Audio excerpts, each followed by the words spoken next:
Hi friends, welcome to my channel. இன்றைக்கி நம்ம bread வச்சு சூப்பராக குலோப் ஜாமுன் தான் செய்ய போகிறோம். நீங்கள் குலோப் ஜாமுன் மிக்ஸில் செய்கிற மாதிரியே இதுவும் ரொம்பவே சூப்பராகவும் டேஸ்ட்டாகவும் இருக்கும். வாங்க எப்படி செய்யலான்னு பார்க்கலாம்.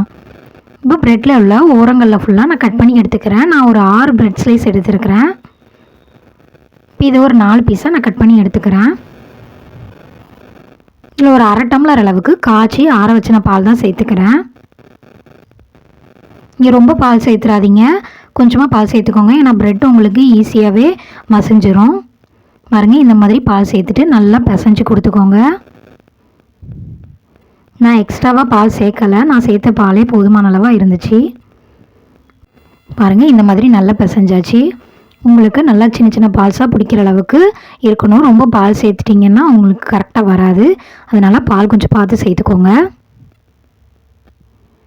இப்போ கையில் கொஞ்சமாக நெய் இல்லைன்னா ஆயில் அப்ளை பண்ணிவிட்டு இந்த மாதிரி சின்ன சின்ன பால்ஸாக பிடிச்சி எடுத்துக்கலாம். நீங்கள் பெருசாக வேணாலும் பிடிச்சிக்கலாம், அவங்களோட விருப்பம்தான். இப்போ நான் எல்லா மாவையுமே சின்ன சின்ன பால்ஸாக பிடிச்சி எடுத்துக்கிறேன். இப்போ எல்லாத்தையும் பிடிச்சி எடுத்தாச்சு. இது ஒரு பக்கம் இருக்கட்டும். இப்போ நம்ம ஜீரா பாகு ரெடி பண்ணிடலாம். 1 கப் அளவுக்கு சர்க்கரை எடுத்துருக்கிறேன். அதே கப்பால் 1 கப் அளவுக்கு தண்ணி எடுத்துருக்கிறேன்.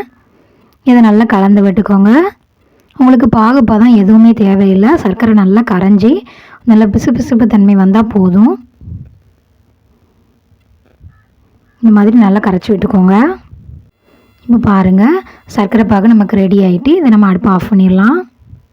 அடுத்து நம்ம ஜாமுன்கள் பொரித்து எடுத்துக்கலாம். இப்போ கொஞ்சமாக எண்ணெய் மிதமான சூட்டில் இருக்கும் போதே ஒன்று ஒன்றா இப்படி போட்டுக்கோங்க. எண்ணெய் ரொம்ப சூடாக இருக்க வேண்டாம். ஏன்னா எண்ணெய் ரொம்ப சூடாக இருந்துச்சுன்னா மேலே உள்ளது கரைஞ்சிடும், உள்ளே உங்களுக்கு வேகாது. பாருங்கள், இந்த மாதிரி ஒன்று ஒன்றா நான் போட்டுக்கிறேன். போட்டுட்டு உடனே நீங்கள் மிக்ஸ் பண்ணி விட்டுறாதீங்க. ஒரு 10 செகண்ட்ஸ்க்கு உங்களுக்கு அப்படியே விட்டுருங்க.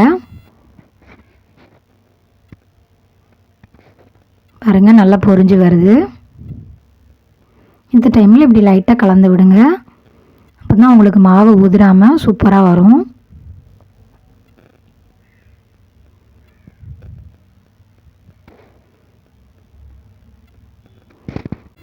ஒரு 2லேருந்து 3 நிமிஷத்துக்குள்ளேயே இது சூப்பராக உங்களுக்கு வெந்து வந்துடும். பாருங்கள், இந்த அளவுக்கு கோல்டன் ப்ரௌனாக நல்லா வெந்து வந்திருக்குன்னு. இந்த அளவுக்கு இருந்தால் கரெக்டாக இருக்கும். இதை நம்ம அப்படியே எடுத்துடலாம்.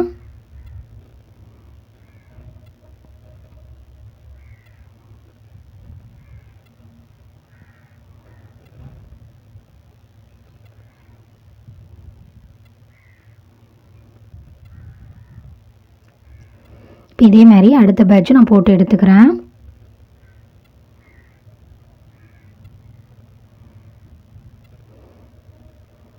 இப்போ நான் எல்லாத்தையும் பொரித்து எடுத்துட்டேன்.